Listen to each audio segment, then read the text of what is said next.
রাজধানীর খিলগাঁও ফ্লাইওভারে কাভার্ড ভ্যানের চাপায় মোটরসাইকেল আরোহী এক পুলিশ সদস্য নিহত হয়েছেন। বুধবার রাত 12:15টার দিকে এই দুর্ঘটনা ঘটে। নিহত পুলিশ সদস্য রুবেল রাজারবাগ পুলিশ লাইন্সে কর্মরত ছিলেন। খিলগাঁও থানার ওসি শফিকুল ইসলাম জানান, খিলগাঁও ফ্লাইওভার দিয়ে মোটরসাইকেল চালিয়ে যাওয়ার সময় একটি কাভার্ড ভ্যান রুবেলের মোটরসাইকেলকে চাপা দিলে ঘটনাস্থলে তিনি মারা যান। দুর্ঘটনার পর কাভার্ড ভ্যানটি জব্দ করা হলেও চালক পালিয়ে গেছে। নিহত পুলিশ সদস্যের লাশ মুগদা হাসপাতালে রয়েছে।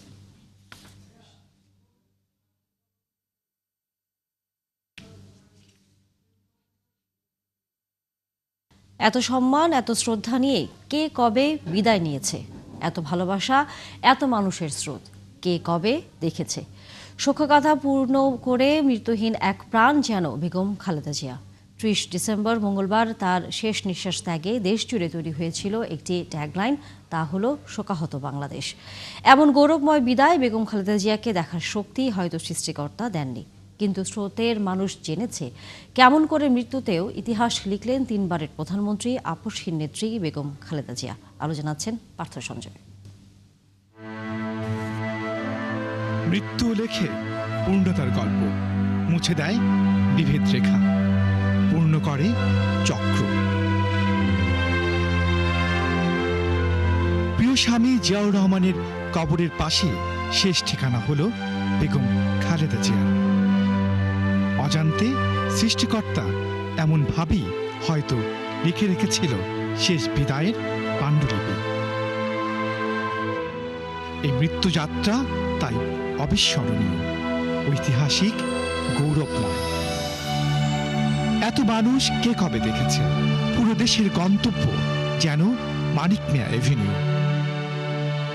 সংখ্যায় কি মিলে সে হিসেব? মিলে আবেগে, শ্রদ্ধা আর ভালোবাসায়। অপেক্ষা নয়, এমন মৃত্যুর জন্য করতে হয় প্রতীক্ষা। পুরো দেশ তেমন প্রতীক্ষাতেই যেন ছিল। ৩০ ডিসেম্বর মঙ্গলবার ভোর ৬টায় যেন শেষ হলো সেই প্রতীক্ষা। ২৩ নভেম্বর শেষ দফায় হাসপাতালে ভর্তি হওয়ার পর থেকে জীবন মৃত্যুর সন্ধিক্ষণে ছিলেন বেগম খালেদা জিয়া। এভারকেয়ার হাসপাতালের আইসিইউতে ১ মাস ৭ দিনের লড়াই অবশেষে সমাপ্ত হলো ৩০ ডিসেম্বর। মমতাময়ী মায়ের শেষ নিঃশ্বাসে পাশে রইলেন সন্তান তারেক রহমান। সকাল ৮টায় সংবাদ সম্মেলনে মেডিকেল বোর্ডের প্রধান আনুষ্ঠানিকভাবে জানালেন তার মৃত্যুর কথা। আজ ভোর ৬টায় ৩০ ডিসেম্বর ওনার মৃত্যু ক্লিনিক্যালি ডেথ ঘোষণা করেছিলাম। শোকের ছায়ায় ঢেকে গেল দেশ। একটাই ট্যাগলাইন, শোকাহত বাংলাদেশ।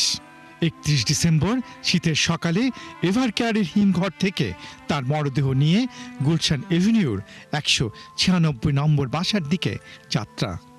মায়ের কফিনের পাশে কোরআন তেলাওয়াত করছেন তারেক রহমান, যিনি গেল দীর্ঘ ১৭ বছরে হাতে গোনা কয়েকটি দিন পেয়েছিলেন মাকে। মাঝে হারিয়েছেন আদরের ছোট ভাই আরাফাত রহমান কোকোকে।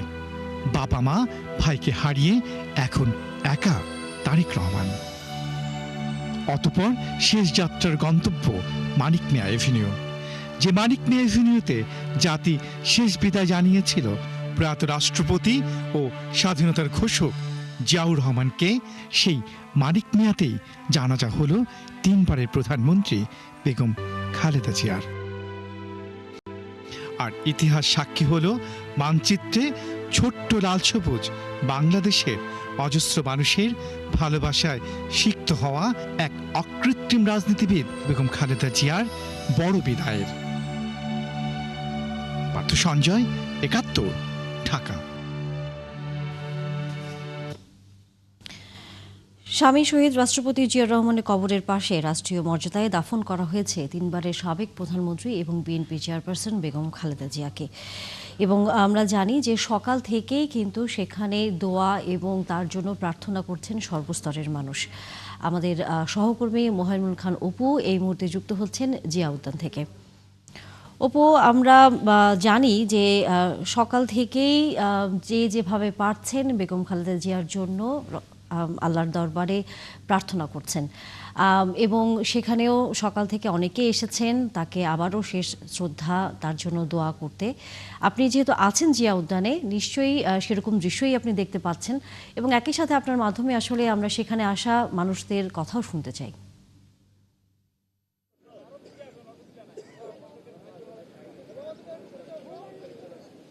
সকাল থেকে কিন্তু আমরা বিজয় সরণির মূল সড়কটিতে ছিলাম।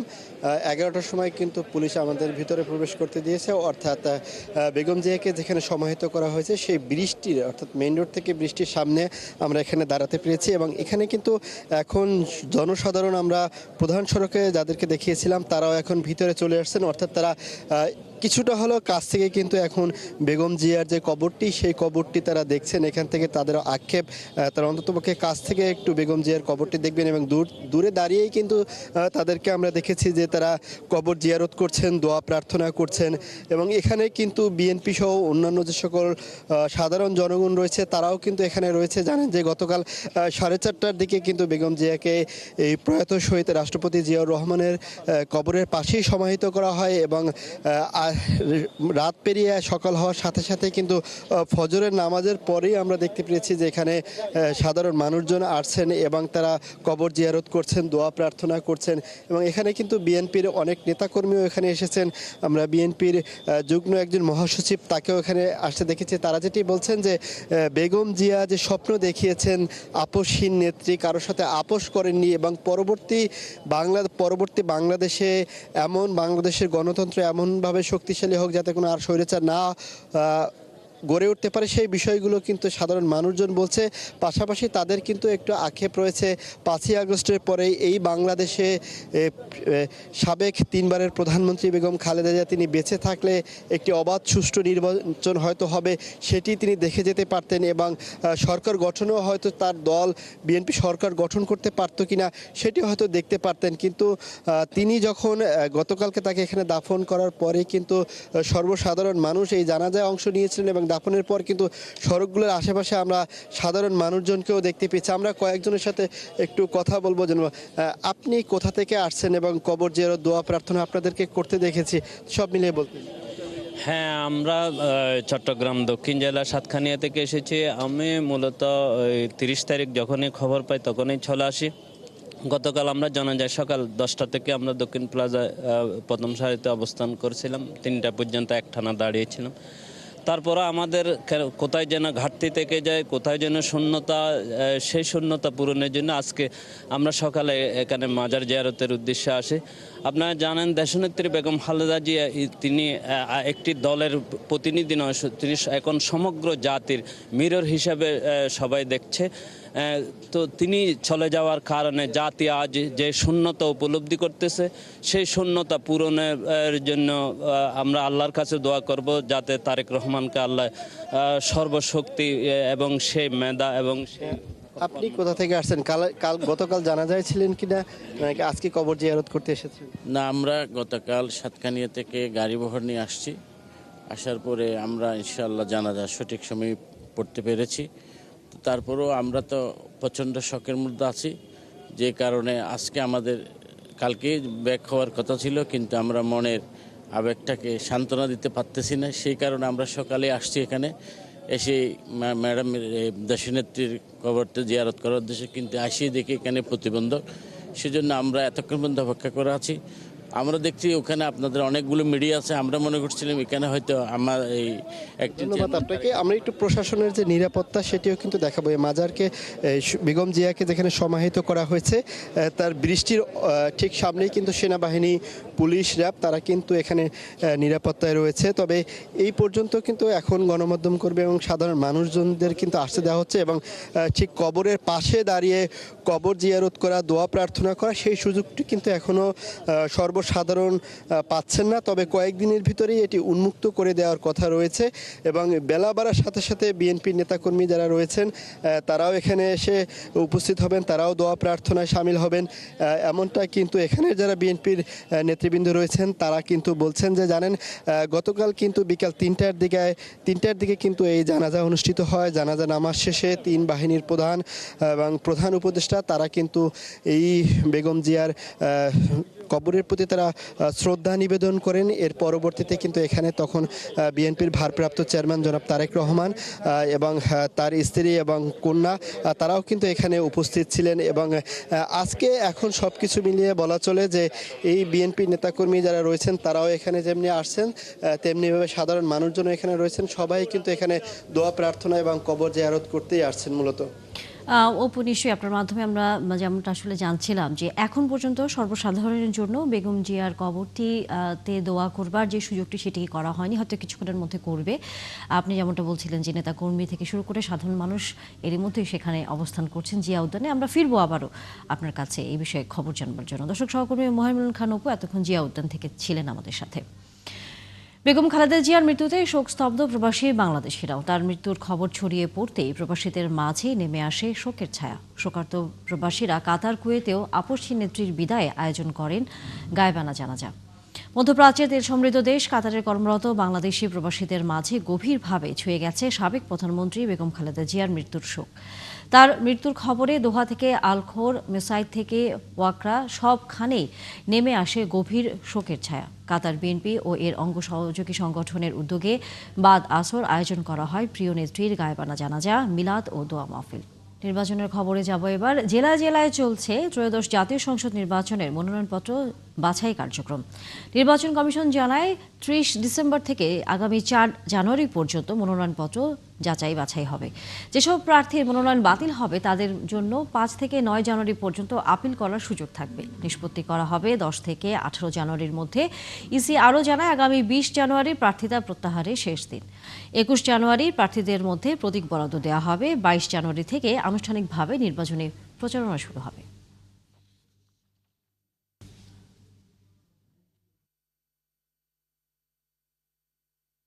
দিনাজপুরেও আসন্ন নির্বাচন ও সরকার নিয়ে চলছে নানা চিন্তাভাবনা। দিনাজপুর সদর ৩ আসন থেকে লড়ছেন বেগম খালেদা জিয়া, তাই এলাকার মানুষের মধ্যে আগ্রহ উদ্দীপনার জায়গাটা আরও অনেক বেশি। তবে নারীদের আশা আকাঙ্ক্ষা তেমন একটি কেউ গুরুত্ব দেয় না বলে রয়েছে নানা অভিযোগ। ১বিংশ শতাব্দীতে এসেও নারীরা শুধু পিছিয়ে নয়, রয়েছে মানুষ হিসেবে অস্তিত্ব সংকটে। তাই নির্বাচন এবং নতুন সরকারের মাধ্যমে পরিবর্তন চান এখানকার নারীরা। খালিদ আরাফাতের তথ্যছবিতে বিস্তারিত। দিনাজপুরের ৬টি সংসদীয় আসনে নারী ভোটার আছেন ১৩,৩১,২৫৫ জন, যা পুরুষের থেকেও বেশি। অথচ এত বিশাল জনগোষ্ঠী এখানে পিছিয়ে রয়েছে অভিযোগ এখানকার নারীদের। তাই বদলে যাওয়া পরিস্থিতিতে এবারে নির্বাচন নিয়ে বেশ আগ্রহী জেলার নারী ভোটাররা। উন্নয়ন কর্মীরা বলছেন জেলায় এমন একজন জনপ্রতিনিধি দরকার যিনি সার্বিক উন্নয়নের সঙ্গে নারী ও প্রতিবন্ধীদের উন্নয়নে বিশেষভাবে কাজ করবে। তবে সবার আগে তারা চান নারীদের সামাজিক নিরাপত্তা। আইনের যে অবকাঠামোগুলো রয়েছে সেগুলা জানি সে শক্তিশালী করে, নারীরা কোনোভাবেই দিনাজপুরে নির্যাতিত যেন না হয়, তাদের রক্ষা করার দায়িত্ব তার হবে। নারীরা যাতে আমরা স্বাধীনভাবে চলাফেরা করতে পারি, আমাদের যে কাজকর্ম আছে দৈনিক কাজকর্ম, যারা আমরা অনেকেই যে সমস্ত নারীরা আমরা বাইরে কাজ করি, কর্মসংস্থানের জন্য বাইরে যাই, যারা বাসায় থাকি, সব নারীরা যাতে আমরা নিরাপদে থাকতে পারি। শিক্ষকদের অনেকে মনে করছেন কোটায় নয়, সমান অধিকার প্রতিষ্ঠায় নির্বাচন সহ সব ক্ষেত্রে নারীদের সরাসরি অংশগ্রহণ নিশ্চিত করতে হবে। নারীর প্রতি বৈষম্য, হয়রানি, নির্যাতন বন্ধ করতে হবে। তারা আশা করছেন এমন নেতৃত্ব আসুক যারা নারীদের মানুষ হিসেবে বিবেচনা করে অধিকার ও সুরক্ষা নিশ্চিত করবে। আমরা চাই যে নির্বাচনে আমাদের ৬ কোটির উপর নারী ভোটার আছে, তো ৬ কোটি নারী ভোটারকে আমরা যেন তাদের মধ্যে থেকে মনোনীত প্রার্থী হিসেবে সংসদে যেন তাদের আসন নিতে পারে এবং নিজেদের যোগ্যতায় নিতে পারে, এটা আমাদের প্রথম চাওয়া থাকবে। যে সরকারি আসুক তারা যেন পদক্ষেপ গ্রহণ করে, তারা শিক্ষা ক্ষেত্রে এবং বাহিরের যে শিক্ষা নেওয়ার জন্য যায় সেই ক্ষেত্রে এবং খেলাধুলা সব ক্ষেত্রে যেন তারা এগিয়ে যেতে পারে পুরুষদের সাথে সমান তালে। আর জেলার সাংস্কৃতিক কর্মীরা মনে করছেন প্রথমত একটি সুষ্ঠু নির্বাচন প্রয়োজন, পাশাপাশি জাতির উন্নয়ন ও বিকাশে সংস্কৃতি চর্চায় নারীদের অংশগ্রহণ নিশ্চিতের দাবিও জানান তারা। সংস্কৃতি চর্চাকে আমাকে ভয় দেখানো হচ্ছে এবং আমাদের পিছনে কিছু অকথ্য ভাষাও ব্যবহার করা হয়, যেটা আমরা এত দিন ধরে এখানে চর্চা করেও আমরা নিজেরাই মনে করছি অনিরাপদ একটা জায়গা। তাহলে আমি যে বাচ্চাগুলোকে বা আমি যে আগামীর প্রজন্মকে একটি পথ দেখাবো, সেরকম একটা আমরা অবস্থান চাই। নারীদের বেশিরভাগই মনে করেন নারীদের প্রতি সকল ধরনের অন্যায় অবিচার দূর করে তাদের উন্নয়নে কাজ করবে এমন জনপ্রতিনিধি আসা খুবই জরুরি। মনিরা কাজুরি, ৭১। নতুন বছরের বই বিতরণ অনুষ্ঠানে শেরে বাংলা কৃষি বিদ্যালয় সংলগ্ন আবুল বাশার প্রাথমিক বিদ্যালয়ে কথা বলেছেন প্রাথমিক ও গণশিক্ষা মন্ত্রণালয়ের উপদেষ্টা অধ্যাপক ডক্টর বিধান রঞ্জন রায় পোদ্দার। আমরা সেই খবর একই সাথে জানবো, বই বিতরণের অনুষ্ঠানের খবরও জানবো। আমাদের সহকর্মী ইমতিয়াজ সনি যুক্ত হয়েছেন, আমরা তার কাছ থেকে বই বিতরণের খবর একটু জানতে চাই। দুঃখিত দর্শক, সহকর্মী শাহরিয়ার ইমতিয়াজ যুক্ত হয়েছেন। শাহরিয়ার, জানাবেন, যেহেতু নতুন বছর, আমরা জানি প্রতি বছরের প্রথম দিন, নতুন বছর প্রথম দিন প্রাথমিক এবং যে গণশিক্ষা মন্ত্রণালয়ের থেকে সবসময় বই উৎসব হয়, আমরা আগে বলতাম সেটি, এখন বই বিতরণ অনুষ্ঠান বলা হচ্ছে। আপনি যেখানে আছেন সেখানে নিশ্চয়ই শিক্ষার্থীদের হাতে নতুন বই এসেছে, আমরা সেটা ধারণাই করতে পারবি, এবং একই সাথে হচ্ছে সেই নতুন বই হাতে পেয়ে তাদের প্রতিক্রিয়া এবং যারা অভিভাবক রয়েছেন তারাও আসলে কেমন করে এই অনুভূতি প্রকাশ করছেন সেই বিষয়ে আপনার কাছ থেকে খবর জানবো।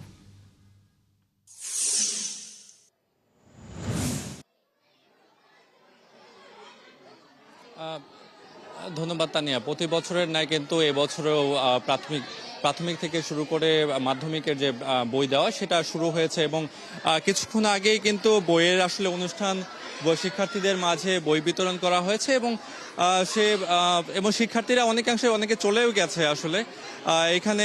এবছর জানেন যে প্রাথমিক থেকে শুরু করে নবম দশম শ্রেণী পর্যন্ত সব শ্রেণীর শিক্ষার্থীদেরকে বই বিতরণ করা হচ্ছে, এবং এখানে কিছুক্ষণ আগে বই বিতরণের উদ্বোধন করেছেন উপদেষ্টা, প্রাথমিক ও গণশিক্ষা মন্ত্রণালয়ের উপদেষ্টা অধ্যাপক বিধান চন্দ্র রায় পোদ্দার, এবং তিনি তো কিন্তু বলেছেন যে বছরের শুরুতে এই ধরনের আসলে বই বিতরণ করা, প্রাথমিক পর্যায়ে শতভাগ বই বিতরণ করা, এটা অন্তর্বর্তী সরকারের জন্য এক ধরনের আসলে অন্যতম একটা অর্জন হিসেবে। তো এখানে কিছু অভিভাবক আছে, আমরা একটু কথা বলার চেষ্টা করি। নতুন বছরে তো বই পেয়েছেন, আপনার বাচ্চা কেমন, এই ব্যাপারে কেমন উৎসাহ উদ্দীপনা? আসলে আমার বাচ্চা নালন্দা উচ্চ বিদ্যালয়ে পড়ে। আপনারা সবাই জানেন নালন্দা শিশুরাই আসলে নালন্দার শক্তি। তো বছরের শুরুতে একদম প্রথম দিন 2026 সালের আজ প্রথম দিনে আমরা বই পেয়েছি, আমরা অনেক বেশি আনন্দিত, এবং এটা বাচ্চাদেরকে অনেক মোটিভেট করবে। প্রথম দিন বই হাতে পেয়ে তারা আসলে সারা বছর তাদের যে শিক্ষা কিংবা তাদের যে বিকাশে অনেক গুরুত্বপূর্ণ ভূমিকা পালন করবে। তাহলে যেমনটি শুনছিলেন যে বলছিল যে নতুন বছরে এ ধরনের বই পাওয়া আসলে শিক্ষার্থীদের বিকাশে অনেক বেশি সহযোগিতা করবে। তো আমরা আরেকজন অভিভাবকের কাছে চলে যাচ্ছি। নতুন তো বছরে তো বই পেয়েছে বাচ্চারা, তো একজন অভিভাবক হিসাবে আপনার কেমন লাগছেন, বা আপনার বাচ্চা আসলে কেমন অনুভূতি আপনার কাছে প্রকাশ করছে সে সম্পর্কে একটু বলবেন আমাদেরকে। আমি শিশু বলেছে যে ওর খুব ভালো লাগছে, এত সুন্দর আয়োজনের মধ্য দিয়ে ও বই পাবে ও ভাবেনি, এটা খুব ভালো লেগেছে ও বলছে। ধন্যবাদ। আমি কিছু শিক্ষার্থীদের সঙ্গে কথা বলার চেষ্টা করবো। তো বই পেয়েছো তুমি? বই পেয়ে কেমন লাগছে? কি কি বই পেলে? আমি অনেক খুশি, অনেক এক্সাইটেড যে নতুন বই খুলবো।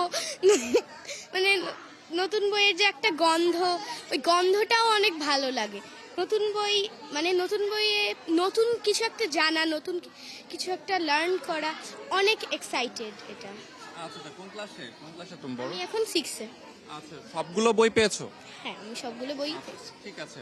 তো তানিয়া, যেমনটি শুনছিলেন আসলে নতুন এখানে নালন্দা বিদ্যালয়ে এখানকার যারা শিক্ষার্থী আছে তারা সকলে বই পেয়ে তাদের যে একটা উচ্ছ্বাস উদ্দীপনা তারা প্রকাশ করছে, এবং একই সাথে তারা বলছে যে নতুন বইয়ের যে একটা গন্ধ প্রতি বছরের মতো, এবং সেটার যে একটা আনন্দ, সেই আনন্দও একটা তারা প্রকাশ করছিলেন, এবং একই সাথে এখানে যারা অভিভাবক আছে তাদের মাঝেও আসলে একটা আনন্দ এবং উদ্দীপনা। তারা বলছিলেন যে তাদের যে বাচ্চারা আছে তাদের অনুভূতির কথাও তারা আসলে জানাচ্ছিলেন। তো এই ছিল আমার কাছে নালন্দা বিদ্যালয় থেকে আমার কাছে সর্বশেষ।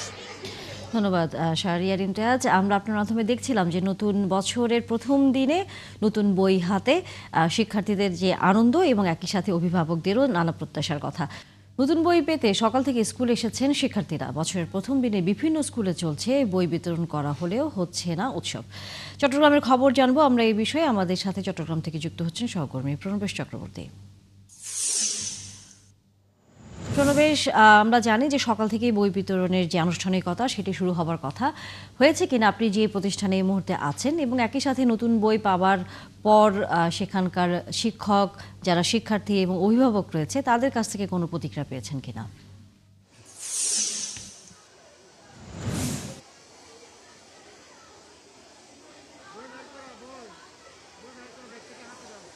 তানিয়া, নতুন বছরের শুভেচ্ছা। বছরের প্রথম দিন নতুন বই শিক্ষার্থীদের মধ্যে বিতরণ করা হচ্ছে। এটির চেয়ে আসলে বড় পাওয়া হয় না, বড় উপহার হয় না। বছরের শুরুতেই নতুন বছরের ঘ্রাণ, নতুন বছরের প্রথম দিন নতুন বই হাতে পাওয়া, এটি আনন্দের। তো সেই আনন্দের পরিস্থিতি, পরিবেশ আমরা বিদ্যালয়গুলোতে দেখতে পাচ্ছি। সারা দেশের মতো চট্টগ্রামেও বছরের শুরুতে নতুন বই বিতরণ করা হচ্ছে সকাল থেকেই।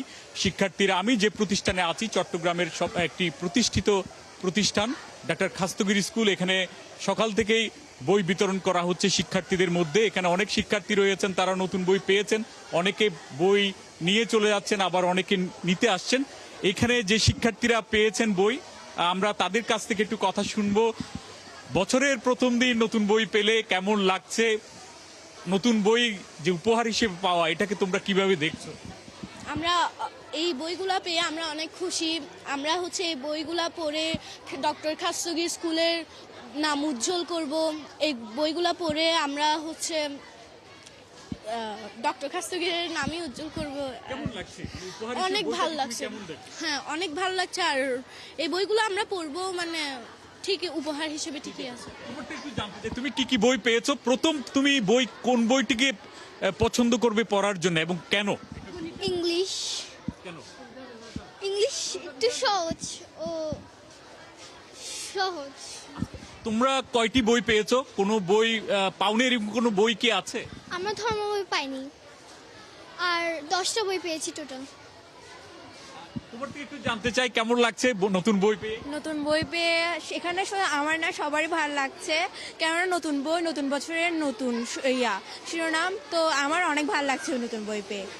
এখানে আমরা দেখতে পাচ্ছি শিক্ষার্থীরা আসছে। একটা সময় ছিল যখন শিক্ষার্থীরা তারা বড় যারা ছিল, বড় ভাই বোন কিংবা পাড়া প্রতিবেশী, তাদের কাছ থেকে পুরাতন বই নিয়ে তাদেরকে পড়তে হতো, কিংবা দোকান থেকে তাদেরকে, অভিভাবকদেরকে বই সংগ্রহ করতে হতো। অর্থাৎ বই পাওয়ার জন্য অনেক ধরনের একটা আগে থেকে প্রচেষ্টা থাকতো শিক্ষার্থীদের কিংবা অভিভাবকদের।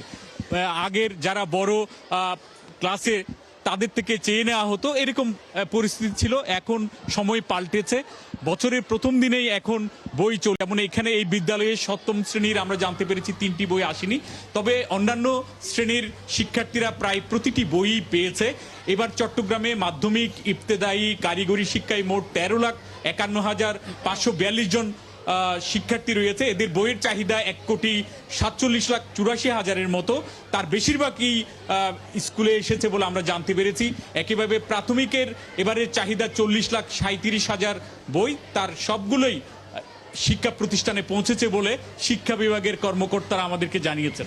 ধন্যবাদ প্রণবেশ। আপনার মাধ্যমে আমরা দেখছিলাম যে চট্টগ্রামেও সেখানে আজকে বছরের প্রথম দিনে নতুন যেই শ্রেণীকক্ষে সেখানে বই বিতরণের যে আনুষ্ঠানিকতা সেটি চলছে।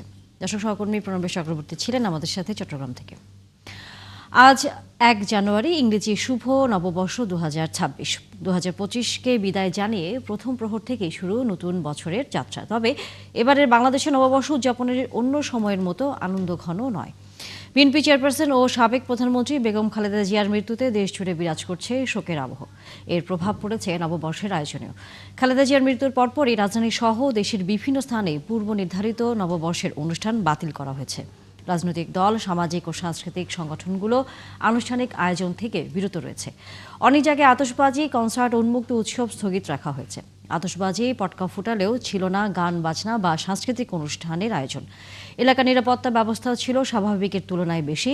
রাস্তার মোড়ে মোড়ে ছিল টহল পুলিশের অবস্থান। শোক ও সংযমের মধ্য দিয়ে ইংরেজি নববর্ষ 2026 শুরু করা হলেও নতুন বছরে শান্তি, স্থিতিশীলতা ও কল্যাণ প্রত্যাশা করছেন সাধারণ মানুষ।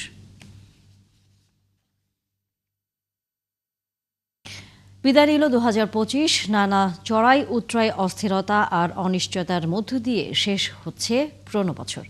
নতুন বছরকে ঘিরে মানুষের প্রত্যাশা থাকলেও 31 ডিসেম্বর রাতে উদযাপন নিয়ে সরকারের পক্ষ থেকে জারি করা হয়েছে একাধিক বিধিনিষেধ। বিস্তারিত রায়হান কবিরের প্রতিবেদনে। আতশবাজি, ফানুস কিংবা খোলা জায়গায় কোনো ধরনের অনুষ্ঠান সবকিছুর উপরেই নিষেধাজ্ঞা। জননিরাপত্তা, শৃঙ্খলা ও শান্ত পরিবেশ বজায় রাখতে 31 ডিসেম্বর রাতে কঠোর অবস্থানে সরকার ও আইনশৃঙ্খলা বাহিনী।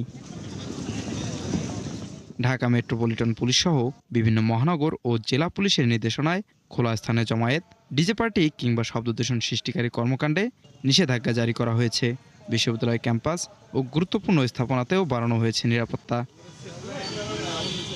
এসব বিধিনিষেধের মধ্যেও থেমে নেই মানুষের নতুন বছরের স্বপ্ন। আতশবাজির আলো নয়, মানুষ চাইছে জীবনে আলোর পরিবর্তন।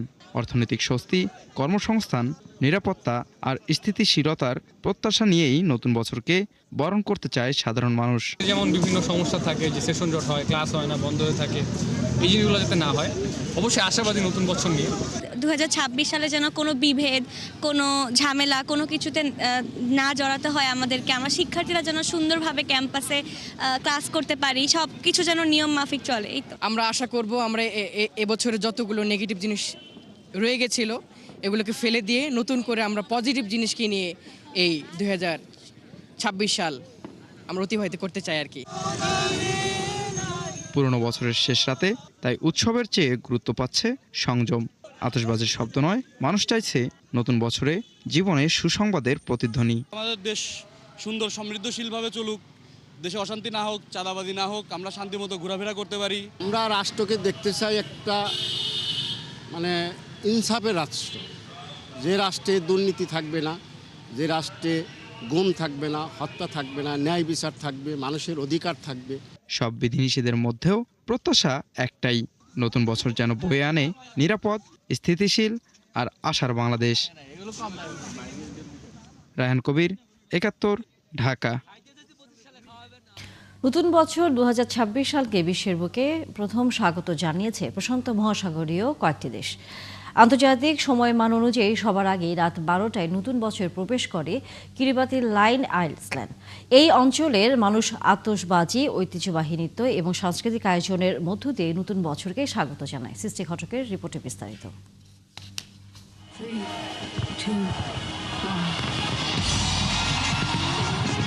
বিশ্বের প্রথম দেশ হিসেবে কিরিবাতি ও প্রথম অঞ্চল হিসেবে দেশটির কিরিতিমাতি নতুন বছর 2026 সালকে স্বাগত জানিয়েছে। প্রশান্ত মহাসাগরের দেশ হলো কিরিবাতি। কিরিবাতির পরপরই নতুন বছরে প্রবেশ করে টঙ্গো ও সামোয়ায়। তারা ধর্মীয় অনুষ্ঠান, পারিবারিক মিলন মেলা ও জনসমাবেশের মাধ্যমে বছরের সূচনা করে। এরপরই আসে নতুন বছর নিউজিল্যান্ডে। বিশেষ করে দেশটির বৃহত্তম শহর অকল্যান্ডে ঐতিহ্যবাহী স্কাই টাওয়ারকে কেন্দ্র করে বিশাল আতশবাজির আয়োজন করা হয়। হাজারো মানুষ শহরের রাস্তায় ও হারবার এলাকায় জড়ো হয়ে নতুন বছর উদযাপন করে। নিউজিল্যান্ডের পর নতুন বছরে প্রবেশ করে অস্ট্রেলিয়ার পূর্বাঞ্চল, যার মধ্যে রয়েছে সিডনি ও মেলবোর্ন। সিডনি হারবার ব্রিজ ও অপেরা হাউসকে ঘিরে এবছরও দেখা যায় বিশ্বখ্যাত আতশবাজির প্রদর্শনী। এগুলো ছাড়াও প্রশান্ত মহাসাগরীয় আরও কয়েকটি দেশে নতুন বছর শুরু হয়ে গেছে। এর মধ্যে আছে ফিজি, মার্শাল আইল্যান্ড, টোভালু, নাউরু ও রাশিয়ার কিছু অঞ্চল। প্রশান্ত মহাসাগরীয় অঞ্চল থেকে শুরু করে এশিয়া, ইউরোপ, আফ্রিকা ও আমেরিকার সময় অঞ্চলের পার্থক্যের কারণে ধাপে ধাপে গোটা বিশ্বে শুরু হয় 2026 সালের উদযাপন। এক এক দেশে এক এক সংস্কৃতিতে পালিত হয় নতুন বছরের উৎসব। বিশ্বজুড়ে যুদ্ধ, অর্থনৈতিক অনিশ্চয়তা ও জলবায়ু সংকটের প্রেক্ষাপটে অনেক দেশ নতুন বছরকে ঘিরে শান্তি, স্থিতিশীলতা ও সমৃদ্ধির প্রত্যাশা ব্যক্ত করেছে। 2026 সাল ঘিরে মানুষের এই আশাবাদী নতুন বছরের প্রথম প্রহরে সবচেয়ে বড় বার্তা হয়ে উঠেছে। সৃষ্টি ঘটক, 71। প্রথমবারের মতো প্রবাস থেকে ভোট দেওয়ার সুযোগ পাওয়ায় দারুণ উচ্ছ্বাসিত মালয়েশিয়া প্রবাসী বাংলাদেশিরা। ফেব্রুয়ারি নির্বাচনে দুর্নীতিমুক্ত প্রবাসী বান্ধব সরকার রাষ্ট্র ক্ষমতায় আসবে, এমনটাই প্রত্যাশা তাদের। কুয়ালালামপুর থেকে আরও জানাচ্ছেন সহকর্মী Mostafa Imran Raju. Postal vote BD অ্যাপসের মাধ্যমে নিবন্ধন করে বিদেশে থেকে যারা ভোট দিতে পারবেন তার মধ্যে মালয়েশিয়া প্রবাসীরা অন্যতম। সৌদি আরব ও কাতারের পর সবচেয়ে বেশি প্রবাসী ভোটার নিবন্ধন করেছে মালয়েশিয়া থেকে। কুয়ালালামপুরের বাংলাদেশ হাইকমিশন থেকে পাওয়া তথ্য বলছে এখনো পর্যন্ত 65,077 জন প্রবাসী নিবন্ধন সম্পন্ন করেছে, যাদের অনেকেই আবার হাতে পেয়েছে ব্যালট পেপার। সরকার যেন প্রবাসী বান্ধব হয় এবং প্রবাসীদের হাইকমিশনের থেকে শুরু করে এয়ারপোর্টে কোনো খানা যেন প্রবাসীদেরকে হয়রানি না হয়। প্রত্যাশা করি আমরা প্রবাস থেকে আগামী দিনে যারা ক্ষমতা আসবে সুন্দর একটা বাংলাদেশ গড়বে। একটা ভালো লোক না হলে তো আপনার এলাকা মুক্ত করতে পারবে না, সন্ত্রাস মাদক সবকিছু মিলে। এই জন্য একটা ভালো ক্যান্ডিডেট দিতে হবে। আমরা ভালো ক্যান্ডিডেটের মাধ্যমে আমরা দেশটাকে একটু আগে নিতে চাই। বিদেশে বসে দেশের জাতীয় নির্বাচনে অংশ নেয়ার সুযোগ পাওয়ায় উচ্ছ্বাস জানান তারা। আগামী নির্বাচিত সরকার যেন প্রবাসী বান্ধব সরকার হয় এমনটাও প্রত্যাশা তাদের। হাই কমিশনের যে হয়রানি, এয়ারপোর্টের যে হয়রানি, এগুলা থেকে যাতে আমরা বঞ্চিত হতে পারি, আমি সেই প্রত্যাশা করব আগামী যেই সরকার গঠন করুক এবং সেই সরকারের কাছে। আমরা চাই আমাদের এই সুষ্ঠু নির্বাচন হোক, আমরা একজন সঠিক ক্যান্ডিডেট পাই, আর যার নির্বাচনে ক্যান্ডিডেট সিদ্ধান্ত দেওয়া হবে সেই নির্বাচন করে একজন ভালো ক্যান্ডিডেট আছে। প্রবাসীরা সবসময় বিমানবন্দর সহ দেশে এক সময় দেশে চলে যায়, তাদের লোন, বিভিন্ন কর্মসংস্থান, এই দিকটা যদি দেখে এবং বিদেশে আইসা তারা প্রতারিত হয়, এইগুলো যদি দেখে পরবর্তী নির্বাচিত সরকার, তাদের কাছে আমাদের প্রবাসী হিসেবে এটাই চাওয়া। এ সময় প্রবাসীদের বিমানবন্দরে হয়রানি বন্ধ, নিরাপদ বিদেশ যাত্রা সহ বিভিন্ন দাবি দাওয়া সামনে আনেন তারা। Mostafa Imran Raju, ৭১, Kuala Lumpur, Malaysia. চলছে সংবাদ সংযোগ। সরাসরি সংবাদ অনুষ্ঠান দেখতে চোখ রাখুন ৭১-এর ফেসবুক পেজে এবং সাবস্ক্রাইব করুন ৭১-এর ইউটিউব চ্যানেল। থাকুন ৭১-এর সাথে।